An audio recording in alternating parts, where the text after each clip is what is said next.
नमस्कार, मैं श्रेया और आप देख रहे हैं डिजिटल इंडिया न्यूज। और अब बढ़ते हैं खबरों की ओर। मायावती का गला घोटने का समय आ गया। कांग्रेस नेता उदित राज के बिगड़े बोल, बीएसपी सुप्रीमो ने दिया जवाब। कांग्रेस नेता उदित राज ने उत्तर प्रदेश के पूर्व मुख्यमंत्री और बहुजन समाज पार्टी सुप्रीमो मायावती को लेकर विवादित टिप्पणी की है। उदित राज ने गीता में भगवान श्री कृष्ण के उपदेश का जिक्र करते हुए कहा कि मायावती का गला घोटने का समय आ गया है। दिल्ली के पूर्व सांसद ने कहा उन्हें उनके कृष्ण ने ऐसा करने के लिए कहा है। मायावती ने उदित राज का नाम लिए बिना जवाब दिया है और बयान को गंभीरता से नहीं लेने की बात कही। उदित राज के बोल पर भाजपा ने भी आपत्ति जाहिर की है। महाकुंभ बन गया मृत्यु कुंभ, विधानसभा में सीएम ममता बनर्जी का विवादित बयान। उत्तर प्रदेश के प्रयागराज में चल रहे महाकुंभ पर पश्चिम बंगाल की मुख्यमंत्री ममता बनर्जी ने विवादित बयान दिया है। ममता बनर्जी ने कहा, यह मृत्यु कुंभ है। मैं महाकुंभ का सम्मान करती हूँ, मैं पवित्र गंगा माँ का सम्मान करती हूँ, लेकिन कोई योजना नहीं है। कितने लोग बरामद हुए हैं? अमीरों वीआईपी लोगों के लिए 1 लाख रुपए तक के कैंप की व्यवस्था है। गरीबों के लिए कुंभ में कोई व्यवस्था नहीं है। मेले में भगदड़ की स्थिति आम है, लेकिन व्यवस्था करना महत्वपूर्ण है। आपने क्या योजना बनाई थी? विकिपीडिया पर संभाजी महाराज से जुड़ी अपमानजनक सामग्री। विकिपीडिया पर संभाजी महाराज से संबंधित अवांछित और अपमानजनक सामग्री को लेकर महाराष्ट्र सीएम देवेंद्र फडणवीस ने कड़े कदम उठाने के निर्देश दिए हैं। उन्होंने कहा कि पुलिस महानिरीक्षक को इस पर एक्शन के लिए बातचीत करने के निर्देश दिए गए हैं। बता दें कि संभाजी महाराज छत्रपति शिवाजी महाराज के बेटे थे। उनकी गिनती इतिहास के महान योद्धाओं में की जाती है। 1680 में शिवाजी महाराज के निधन के बाद संभाजी मराठा साम्राज्य के दूसरे छत्रपति बने थे। कानून का दुरुपयोग कर रहा समाज को असुरक्षित बना दिया। सुप्रीम कोर्ट ने मंगलवार को कथित ठग सुकेश चंद्रशेखर की एक याचिका खारिज कर दी। याचिका में सुकेश ने दिल्ली में मंडोली जेल से कर्नाटक या पास के किसी राज्य के जेल में ट्रांसफर के लिए अनुरोध किया था। हालांकि कोर्ट ने सुकेश चंद्रशेखर को लेकर टिप्पणी करते हुए कहा कि उसने समाज को असुरक्षित बना दिया है और जब आरोपी अपनी स्वतंत्रता का उल्लंघन होने का दावा करता है तो कोर्ट को पीड़ितों के अधिकारों का भी ध्यान रखना पड़ता है। कोर्ट ने सुकेश के वकील से कहा, उसने समाज को बहुत असुरक्षित बना दिया है। कुछ लोगों को दूसरे पक्ष के बारे में भी सोचना चाहिए। YouTube पर अश्लील सामग्री से निपटने के लिए केंद्र को SC का नोटिस। सुप्रीम कोर्ट ने मंगलवार को एक YouTube शो के दौरान कथित रूप से अशोभनीय और अश्लील टिप्पणी करने के लिए social media influencer Ranveer Allahbadia के खिलाफ दर्ज कई प्राथमिकियों को लेकर उन्हें गिरफ्तारी से संरक्षण तो दे दिया, लेकिन उन टिप्पणियों के लिए इलाहाबादिया की कड़ी आलोचना भी की। इस दौरान शीर्ष अदालत ने कहा कि YouTube पर अश्लील सामग्री से निपटने के लिए कुछ करने का समय आ गया है। कोर्ट ने इस बाबत सख्त कदम उठाने और नियम बनाने के लिए केंद्र सरकार को नोटिस भी जारी किया है। आधी रात में चुना मुख्य चुनाव आयुक्त। SC के आदेश की अनदेखी। मुख्य चुनाव आयुक्त के रूप में ज्ञानेश कुमार की नियुक्ति के एक दिन बाद लोकसभा में नेता प्रतिपक्ष राहुल गांधी ने प्रधानमंत्री नरेंद्र मोदी को असहमति पत्र सौंपा है। बता दें कि विपक्ष का नेता होने के नाते राहुल गांधी चुनाव आयुक्त की नियुक्ति के लिए गठित चयन समिति के सदस्य भी हैं। उन्होंने इस पत्र को सार्वजनिक करते हुए सरकार पर चुनाव आयोग की स्वतंत्रता को कमजोर करने का आरोप लगाया। 3600 करोड़ के अगस्ता वेस्टलैंड मामले में क्रिश्चियन मिशेल को बड़ी राहत। सुप्रीम कोर्ट ने 3600 करोड़ रुपए के अगस्ता वेस्टलैंड घोटाला मामले में ब्रिटिश नागरिक क्रिश्चियन मिशेल जेम्स को बड़ी राहत दे दी है। इस मामले में आरोपी मिशेल को सुप्रीम कोर्ट से जमानत मिल गई है। मिशेल कथित तौर पर अगस्ता वेस्टलैंड हेलीकॉप्टर घोटाले में बिचौलिया थे। CBI और ED VVIP हेलीकॉप्टर खरीद में उनकी भूमिका की जांच कर रही है। मुस्लिम सरकारी कर्मचारियों को तोहफा, रमजान में काम के घंटे घटाए। रमजान को देखते हुए तेलंगाना सरकार ने मुस्लिम सरकारी कर्मचारियों को तोहफा दिया है। इस पवित्र महीने में इन लोगों के काम के समय की कटौती की गई है। सरकारी विभागों, सार्वजनिक क्षेत्र की इकाइयों और शैक्षणिक संस्थानों के मुस्लिम कर्मचारियों को यह सुविधा होगी। ये रमजान में सामान्य से 1 घंटा पहले काम छोड़कर घर जा सकते हैं। राज्य में यह नया नियम 2 मार्च से लागू होगा और 31 मार्च तक प्रभावी रहेगा। इसके मुताबिक मुस्लिम कर्मचारी सामान्य तौर पर शाम 5 बजे के बजाय 4 बजे ही छुट्टी ले सकते हैं। मुझे उनकी भाषा से घिन आ रही है, रणवीर इलाहाबादिया के वकील अभिनव चंद्रचूड़ सुप्रीम कोर्ट में बोले। सुप्रीम कोर्ट से यूट्यूबर रणवीर इलाहाबादिया को राहत तो मिल गई, लेकिन अदालत ने गंदे जोक को लेकर फटकार भी जमकर लगाई है। इतनी ही नहीं, खुद उनके वकील एडवोकेट डॉक्टर अभिनव चंद्रचूड़ ने भी जवाब दिया, उन्हें भाषा से घिन आ रही है। यूट्यूब के एक शो इंडियाज गॉट लैटेंट के एपिसोड में पहुंचे पहुंचे इलाहाबादिया ने माता पिता को लेकर एक आपत्तिजनक टिप्पणी की थी, जिसके बाद वह विवादों में है। उन्होंने कहा, याचिकाकर्ता को जान से मारने की धमकियां मिल रही हैं। सपाई दूसरों के बच्चों को मौलवी और कठमुल्ला बनाना चाहते हैं। यूपी विधानसभा के बजट सत्र के पहले ही दिन मुख्यमंत्री योगी आदित्यनाथ ने समाजवादी पार्टी पर तीखा हमला किया। सीएम योगी ने कहा कि समाजवादियों का दोहरा चरित्र है। ये लोग अपने बच्चों को अंग्रेजी स्कूल में पढ़ाते हैं और दूसरों के बच्चों को बोलेंगे कि गांव के उस स्कूल में पढ़े जहां संसाधन ही नहीं है। सरकार चाहती है कि सभी बच्चे अच्छे से पढ़ाई करें, लेकिन यह लोग कहते हैं उर्दू पढ़ाओ। ये लोग बच्चों को मौलवी बनाना चाहते हैं, बच्चों को कठमुल्ला बनाना चाहते हैं। वीर अब्दुल हमीद का नाम स्कूल से हटाने पर भड़के अखिलेश यादव। समाजवादी पार्टी के अध्यक्ष अखिलेश यादव वीर अब्दुल हमीद का नाम स्कूल से हटाए जाने पर नाराजगी जताई। उन्होंने मंगलवार को कहा कि गाजीपुर जिले में एक प्राथमिक विद्यालय के प्रवेश द्वार से 1965 के युद्ध के नायक वीर अब्दुल हमीद का नाम हटाया जाना बेहद निंदनीय है और अशोभनीय है। उन्होंने कटाक्ष करते हुए कहा कि अब भारत का नाम बदलकर भाजपा करना ही बाकी रह गया है। सत्येंद्र जैन की बड़ी मुश्किलें, गृह मंत्रालय से भेजी गई फाइल पर राष्ट्रपति की मुहर। आप के वरिष्ठ नेता और दिल्ली के पूर्व मंत्री सत्येंद्र जैन की मुश्किलें बढ़ गई हैं। सत्येंद्र जैन के खिलाफ मुकदमा चलाने की मांग करते हुए भेजी गई फाइल पर राष्ट्रपति द्रौपदी मुर्मू ने स्वीकृति की मुहर लगा दी है।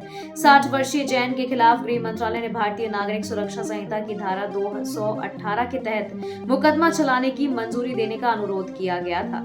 पीटीआई ने सूत्रों के हवाले से बताया था कि मंत्रालय ने ईडी की जांच और पर्याप्त सबूत की मौजूदगी के आधार पर राष्ट्रपति द्रौपदी मुर्मू से यह अनुरोध किया था। गोपाल राय ने सीएम फेस पर बीजेपी को कसा तंज। दिल्ली के विधानसभा चुनाव में भाजपा ने 48 सीटों को अपने नाम करके जीत तो दर्ज कर ली, लेकिन जनता के सामने सीएम का चेहरा अब तक सामने नहीं आया। इस पर आप नेता गोपाल राय ने भाजपा का घेराव करते हुए कहा कि भारत के इतिहास में यह पहली बार हो रहा है कि बारात तैयार है, मंडप भी तैयार हो रहा है, उसका निरीक्षण भी हो रहा है, बस दुल्हा कौन है ये नहीं पता है। किसी को गोपाल राय ने कहा कि भारतीय जनता पार्टी अभी तक सीएम का चुनाव नहीं कर पाई है। रामलीला मैदान में शपथ ग्रहण में शक्ति प्रदर्शन करेगी बीजेपी। दिल्ली में नई सरकार का गठन 20 फरवरी को होगा। शाम 4 बजे रामलीला मैदान में दिल्ली की नई सरकार शपथ लेगी। इसमें प्रधानमंत्री नरेंद्र मोदी समेत एनडीए शासित राज्यों के सीएम, केंद्रीय मंत्री और प्रतिष्ठित लोग भी शामिल होंगे। रामलीला मैदान में होने वाले समारोह की तैयारियां तेज कर दी गई है। इससे एक दिन पहले 19 फरवरी को भाजपा प्रदेश कार्यालय पर विधायक दल की बैठक में सीएम का ऐलान होगा। वह उपराज्यपाल से मिलकर अपनी सरकार बनाने का दावा पेश करेंगे। एनडीए में खिंची तलवारें, जेडीयू विधायक ने चिराग के सांसद को बताया चिरकुट। बिहार एनडीए में शामिल 2 दलों के नेताओं में तलवारें खिंच गई हैं। खगड़िया में बनने वाले मेडिकल कॉलेज का श्रेय लेने के लिए मुख्यमंत्री नीतीश कुमार की पार्टी जेडीयू के विधायक और चिराग पासवान की पार्टी लोजपा के सांसद के बीच होड़ मच गई है। क्रेडिट लेने की होड़ में भाषा की मर्यादा भी तार तार हो रही है। जेडीयू विधायक और चिराग की पार्टी के सांसद ने एक दूसरे को खूब सुनाया। जेडीयू विधायक ने खगड़िया सांसद राजेश वर्मा को गीदड़, चिरकुट जैसे चोर शब्द से भी नवाजा है। विधायक ने कहा कि मेडिकल कॉलेज बनाने के लिए उन्होंने दिन रात मेहनत की, लेकिन ऐसे लोग जिनका अभी राजनीतिक दूध का दांत टूटा भी नहीं है, वह श्रेय लेने में लगे हैं। उन्होंने कहा कि मैं डॉक्टर हूं, ऐसे लोगों का इलाज करना जानता हूं। नीतीश ने कैमूर को दी 345 करोड़ की सौगात। बिहार के मुख्यमंत्री नीतीश कुमार ने मंगलवार को प्रगति यात्रा के दौरान कैमूर में 345.50 करोड़ रुपए की 169 योजनाओं का शिलान्यास और उद्घाटन किया। इनमें से 233.29 करोड़ रुपयों की 79 योजनाओं का शिलान्यास और 112.20 करोड़ रुपयों की 90 योजनाओं का उद्घाटन किया गया।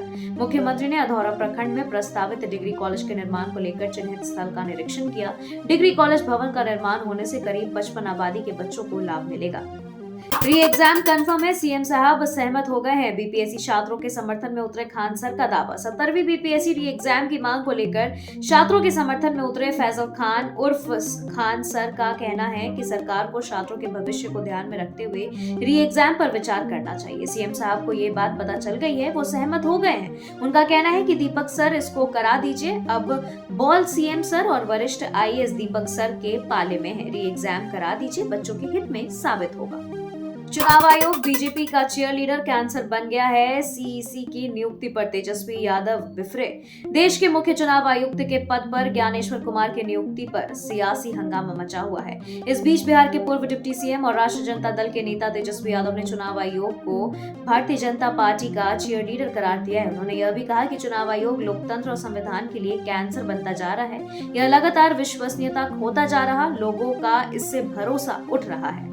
झारखंड में गुटखा और पान मसाला पर लगा प्रतिबंध। हेमंत सरकार ने जारी किया नोटिफिकेशन। झारखंड राज्य सरकार ने तंबाकू एवं निकोटीन युक्त गुटखा एवं पान मसाला पर पूर्ण प्रतिबंध लगा दिया है। राज्य में न तो इसका निर्माण, भंडारण या वितरण होगा और न ही इसकी बिक्री होगी।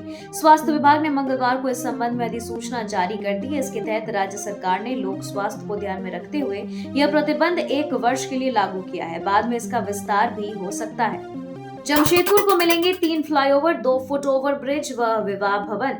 जिला योजना चयन समिति ने जमशेदपुर शहरी निकाय क्षेत्र में वित्तीय वर्ष 2025 से 26 की प्रस्तावित करोड़ों की कई महत्वपूर्ण योजनाओं को मंजूरी प्रदान की है। उपायुक्त कार्यालय कक्ष में सोमवार को जमशेदपुर, अक्षेस, मानगो नगर निगम और जुगसलाई नगर परिषद की योजनाओं को लेकर आयोजित बैठक में यह मंजूरी दी गई। इसमें 15वें वित्त आयोग से 3 फ्लाईओवर, 2 फुट ओवर ब्रिज और 1 विवाह भवन के अलावा multi level parking, vendor zone, सड़क आदि से संबंधित लगभग 16 योजनाओं को पारित किया गया। क्या यूक्रेन को लेकर प्लान बी बना रहे ट्रंप? सऊदी अरब में रूस और अमेरिका यूक्रेन में शांति को लेकर वार्ता कर रहे हैं, लेकिन इसमें यूक्रेन शामिल नहीं है। यूक्रेनी राष्ट्रपति जेलेंस्की की मौजूदगी के बावजूद उसे चर्चा के टेबल पर स्थान नहीं मिला। फ्रांस के राष्ट्रपति मैक्रो ने ट्रंप से फोन पर बात की और यूरोपीय नेताओं को पेरिस में आपात बैठक के लिए बुलाया है। यह पहली बार है जब रूस इस स्तर की वार्ता में शामिल हुआ है। बैठक में अमेरिकी विदेश मंत्री मार्को रूबियो और रूसी विदेश मंत्री सर्जेई लावरोव भी मौजूद है। यूक्रेन संकट में ट्रंप का बड़ा दांव, सऊदी अरब बनेगा कूटनीतिक केंद्र। ट्रंप प्रशासन ने यूक्रेन पर वार्ता के लिए सऊदी अरब पर भरोसा जताया है, जो अब रूस यूक्रेन शांति प्रयासों में अहम भूमिका निभा रहा है। अमेरिका और पश्चिमी देशों का सहयोगी होते हुए भी सऊदी अरब ने स्वतंत्र विदेश नीति अपनाई है।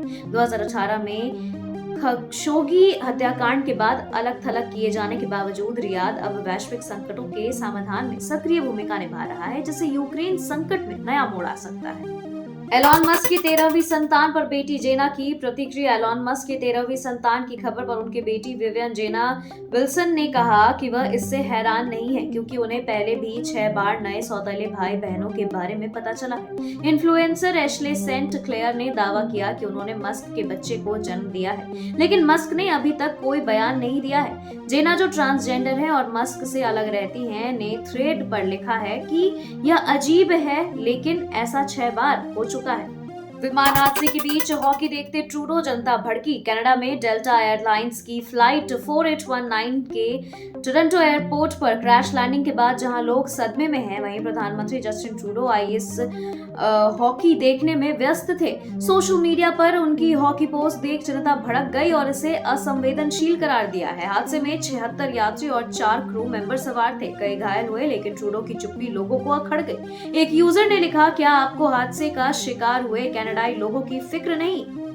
शेख हसीना का यूनुस पर बड़ा हमला, बोले इंशाअल्लाह लौटूंगी और सरकार गिरा दूंगी। बांग्लादेश की अपदस्थ प्रधानमंत्री शेख हसीना ने अंतरिम सरकार के मुख्य सलाहकार मोहम्मद यूनुस को आतंकवादी करार देते हुए उनकी सरकार खत्म करने की कसम खाई है। उन्होंने आरोप लगाया कि यूनुस ने बांग्लादेश को आतंकवाद का अड्डा बना दिया है और उन्हें शासन का कोई अनुभव नहीं है। बीते प्रदर्शनों में सैकड़ों लोगों की मौत के बाद हसीना ने पुलिसकर्मियों की हत्या का बदला लेने की भी बात कही। उन्होंने कहा, हम आतंकवादियों की इस सरकार को बाहर कर देंगे इंशाअल्लाह। खबरों के सिलसिलों में फिलहाल इतना ही। बने रहे डिजिटल इंडिया न्यूज के साथ। नमस्कार।